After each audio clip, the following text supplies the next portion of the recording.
The Souls series of games. What could I possibly say that hasn't already been said? The game is both lauded and hated in equal measure, and no other game other than Hello Kitty Island Adventure has split a community and caused so much debate. The series started in 2009 on the PlayStation 3 with a little known game called Demon Souls, described in the media as the spiritual successor to Kingsfield, which we will come back to. The game introduced us to the kingdom of Boletaria, torn apart by a cursed fog, filled with demons and horrors the likes of which the land had not seen before. Most of the people are reanimated dead, but there are a few still wandering the lands, fighting back, and you are among them.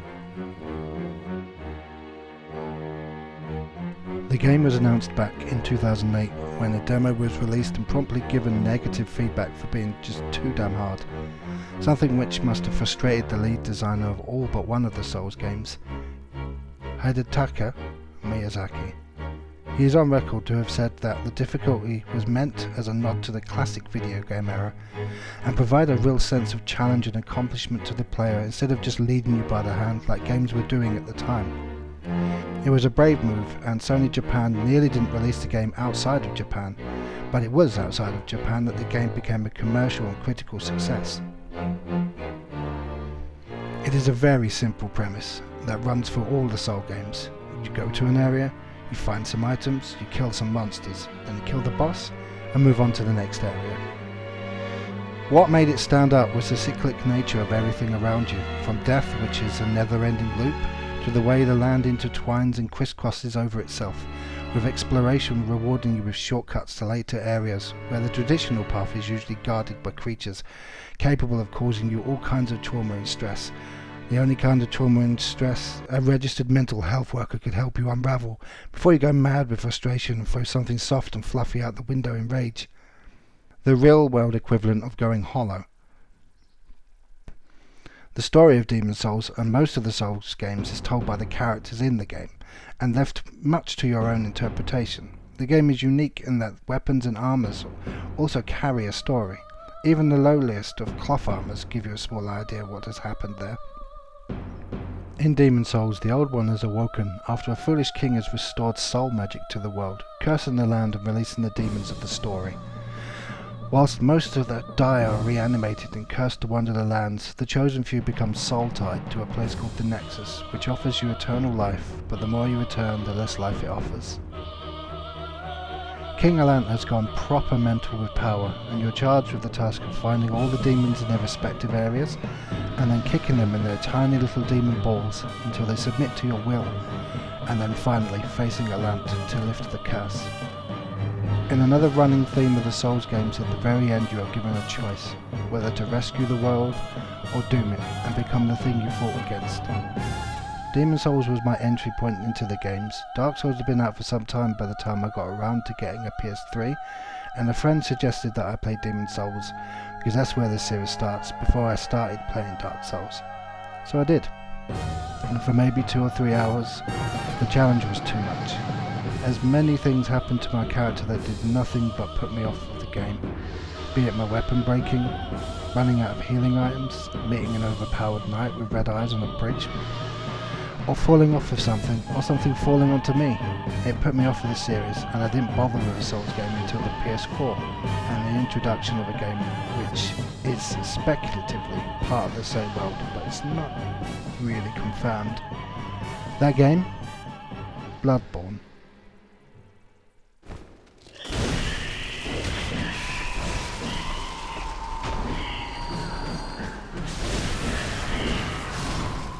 But before Bloodborne, there was this. In the age of ancients, the world was unformed, shrouded by fog. A land of grey crags, arch trees, and everlasting dragons.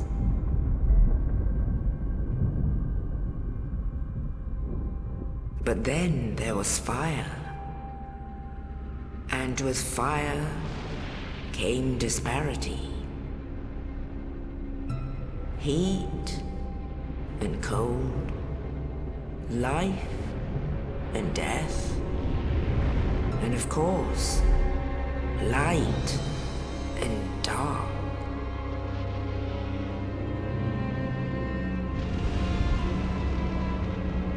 Chronologically, what came next was Dark Souls. Released in 2011 on all the relevant consoles of the time to massive critical acclaim, and later on the PC but with some serious issues on release, the game picked up from where Dark Souls left off but added more of everything. It was set in a different land, maybe in a different time, but with a similar bleak story. The Age of Fire has raged on longer than it should have, and as one of the undead capable of restoring your humanity, you are charged with either linking the flame and continuing the Age of Fire, or extinguishing the flame and heralding in the Age of Dark, seemingly dooming the world but ultimately cleansing it of the detritus and death that plagues it. You must seek out Lord Souls to fill a kiln which will open the door to the Ashen area where Gwyn waits for any usurper to try and take what he believes is his. Throughout the game, much like Demon Souls, the story is told by non-playable characters and the items and weapons that you find. Dark Souls is cited as one of the most important games ever made due to its design and philosophy, and often seen as an essential instance of video games as an art form.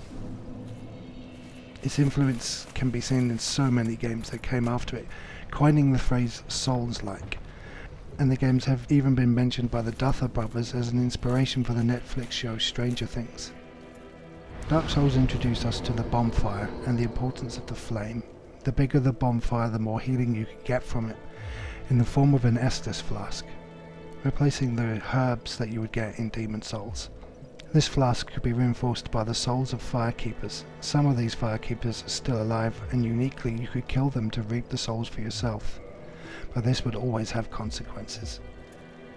Dark Souls won many awards and has a remastered version released on the PS4 and spawned many mods for the PC version, which also makes it a totally different game, and is still a regularly streamed game on popular streaming sites and has a rabid following of fans who will defend the game's shortcomings. Dark Souls also contained my favourite character of the entire series, Artorias the Abyss Walker. He was one of Gwyn's Outrider Knights who left Londor to combat the Abyss, and when his soldiers fell he stayed on to fight. He lost an arm to Manus the Lord of the Abyss and career arsehole of the highest degree. Artorias left his shield behind to protect his faithful hound Sif, who would later assist you in your own fight against Manus.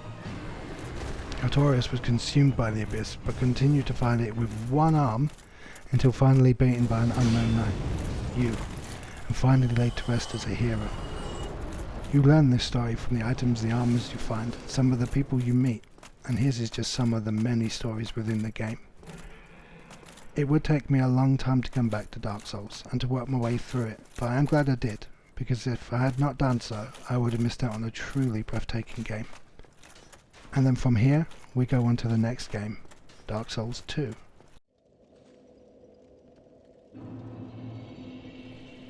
Dark Souls 2, released in 2014 on all platforms.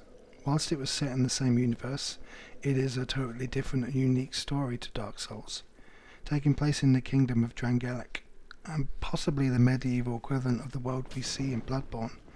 The game is similar in many ways to Dark Souls, but didn't have the same coherent world building that we saw in Demon and Dark, with some areas making no sense at all in their placement. The game even had mechanics in it that would make it easier for new players to enter the franchise by offering you items at the start that would bypass areas or make the game much easier once you found them. The game was well received, but fans of the series felt a little cheated that this didn't seem to have much grounding in the Souls ethos, but over time as they learnt the plot, they began to realise that this too was an integral part of the Souls lore. The plot begins with a human who has turned hollow, cursed to never die, falling into a whirlpool and waking with no memory of who they are. They are told by sages to seek out the king in the capital city, where they come to realise that the king has been usurped by his wife, Lysandra.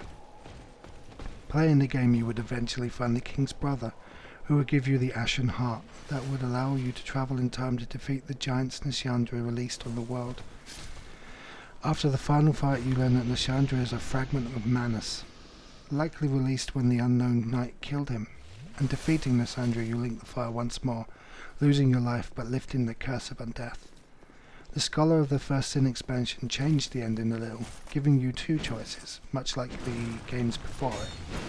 You could either link the fire or abscond the throne and resist the effects of the hollowing, follow an unknown path, one that is never elaborated on again though. There was also DLC which introduced you to the other kings of Drangelic, the Iron, the Ivory and the Sunken Kings, and killing them would all produce one single crown which would make your fight with Vendrick much easier.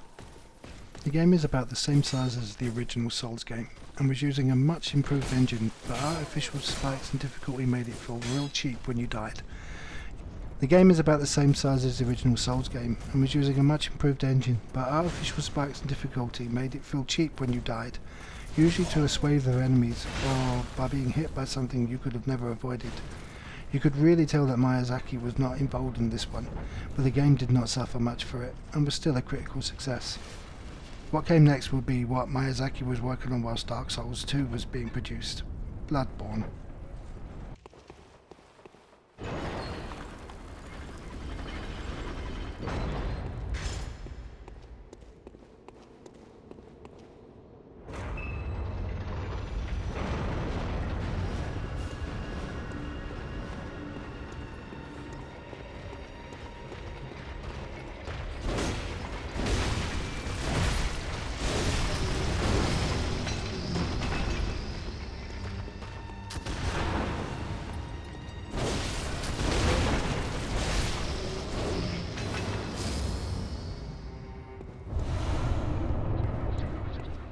Bloodborne is a PlayStation exclusive, with rumours in 2020 that there could be a PC version of it at some point. It was released in 2015, and it was the game that got me into the Souls-like genre. The Victorian-era Gothic-style city of Yharnam, Byrgenwerth, the Cathedral Ward, the Hunter's Dream, and the Nightmare, and the Lovecraft-inspired fishing hamlet truly captured my imagination, and the day I got a PS4, I got this game. On my digital list it is the first game that I purchased. It was in this arena that the Souls-like gameplay finally clicked, and I found myself truly enjoying the experience, and honed my skills to become a pretty competent player. And from this game, I would, like many other fans of the franchise, begin to sing the game's praises. The plot is that you are a hunter, waking in a dreamlike state after being given a blood infusion, and beginning your journey to wake from that dream. As you progress, you learn that many others are stuck in this dream, and that the dream is not yours, but the dream of a child called Mergo. Inside the dream is the memory of a struggle between two factions, who had discovered an old one called Ebriatus, and had begun to study it. During this study, two roads were walked, that of the old blood, and that of the insightful mind. You can see the effects of these studies on the people trapped in the dream. Some are beast-like and primal and have drunk from the old blood. Others are covered in eyes and have formed into nightmarish forms capable of psychological attacks from afar. You as the hunter skirt between the two, taken from both schools. The more insight you have, the harder the game becomes though, as you begin to see the world for it truly is. The insight pulls back the curtain of comfort and shows you the true reality of the dream. In the game, you eventually wake Mergo from his sleep by releasing him from his wet mass. This begins the downfall of the dream, and draws the old one from Mergo's mind and into your dream, the hunter's dream, for the final showdown. You either let yourself be awoken, become part of the dream, or destroy the old one, each one having a different ending. The game changed the mechanics slightly to reward an aggressive playstyle. When you are hit, you can get some of your lost health back by bloodletting, basically hitting them back. Also, shields have become entirely useless, and you have to become more proficient in ducking and weaving around attacks before making your own. Finally, it introduced guns, which can be used to interrupt an enemy and put them into a vulnerable state where you can hit them with a critical attack for massive damage, especially if they're a crab. There was an expansion called The Hunter's Nightmare, which had you tackle the loose ends of the story, entering the mind of another unknown hunter, where the dream had turned truly sour. The fact that Lady Maria is here gives rise to the idea that this dream is Germain's, or perhaps the doll's. As Lady Maria is the woman the doll is modelled from and Germain's first and only love. Finally, you kill the orphan of Kos. Kos was the first old one, and is found dead and lifeless on the beach of the fishing village. its human-shaped son birthing with a huge tumour for an arm, but he is still massively powerful, and his death ends the nightmare once and for all.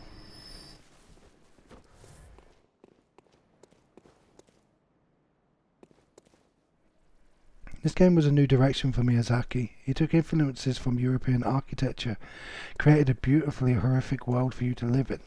He swapped out the Estus flasks of the Souls games and replaced them with blood vials that you stab directly into your leg, and then added never-ending dungeons attached to chalices so that you could replay the game forever if you so wished.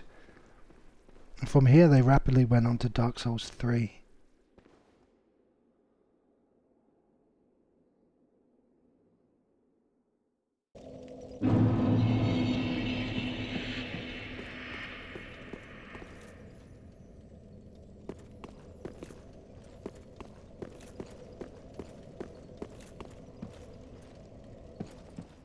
The final game in the series up to now. Released in 2016 and coming with 2 downloadable expansions in the Ring City and the Ashes of Arandiel. This was another commercial and critical success, returning us to the world we saw in Dark Souls and taking us down memory lane, returning to some of the most iconic areas but years into the future. Most have become ruins or have been taken over by new, more powerful foes. The plot continues from the first.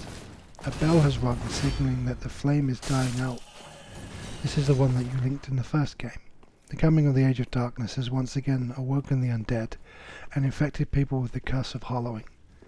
You are an Ashen one of the undead who had failed before to light the fire. You awaken alongside the Lords of Cinder, who like you had failed to link the flame in past ages.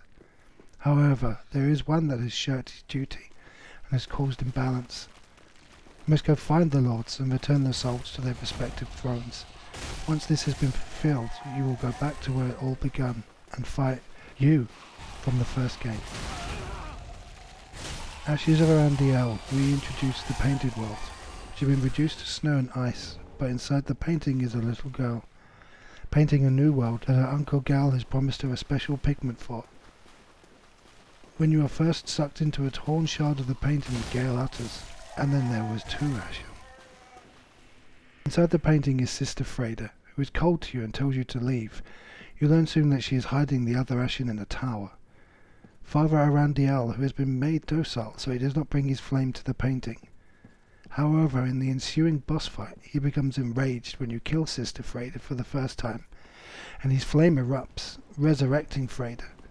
Upon her second defeat and the father's death, and the release of his flame, she finally shows her true self, begins to use humanity as a weapon, manifesting it as the Abyss, much like Manus before. And then the little girl after the boss fight says she now only needs a dark soul to finish her painting. Which leads to the final DLC, the Ring City. The Ring City was the home of the furtive pygmies, the set of lords that had never truly been explored in the previous Souls games, as the pygmies represent us, humanity. Here we learn that mankind as we know it was around during the first war between gods and dragons, that started with the discovery of the flame, and Gwyn using it to lift the curse of undeath that all had suffered. We also learn here that Manus, whilst Lord of the Abyss, had not been the first, and he would not be the last. On the outskirts of the Ring City is one of the last dragons, the Dark Eater Midir, a dragon with a soul.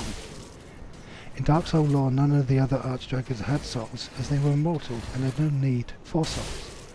But this dragon preceded all dragons. You learn here that Midir is related to the dragon Seath, who was a boss in Dark Souls and had taken part of Gwyn's soul as a reward for betraying his kind. Our final note is Felinor, the youngest and last daughter of Gwyn. All the others had either died or left the world. The other daughter of note was Guinevere, and he had a son, Gwyndolin, who he raised as a girl. Gwyndolin appears once more in Dark Souls 3, but as a hollowed out vessel being used like a puppet by one of the Lords of Cinder.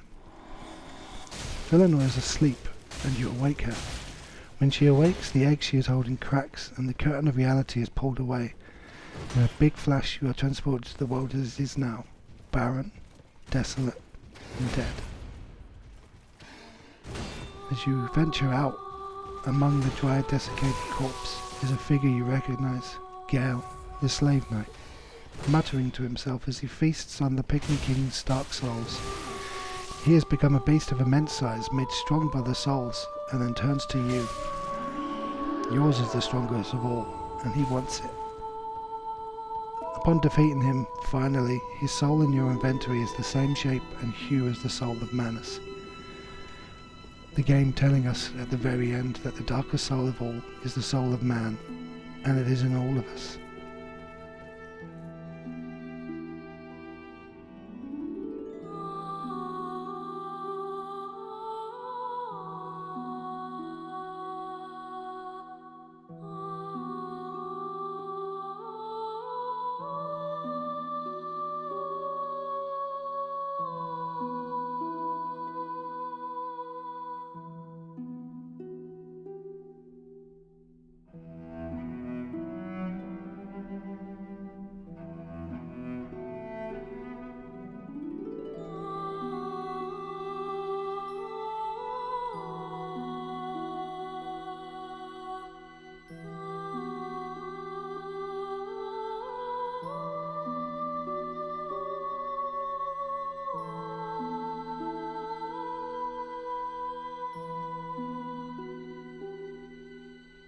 In summary, it is a game series that tells a story of hope where hope is not, of bravery and sacrifice, of men and women who do great and terrible things, and it is truly a work of art. It is a world so beautifully created and realised that it is easy to get lost in it. It is also the hardest and most unforgiving game series you will ever play, but you should play it. Thanks for watching.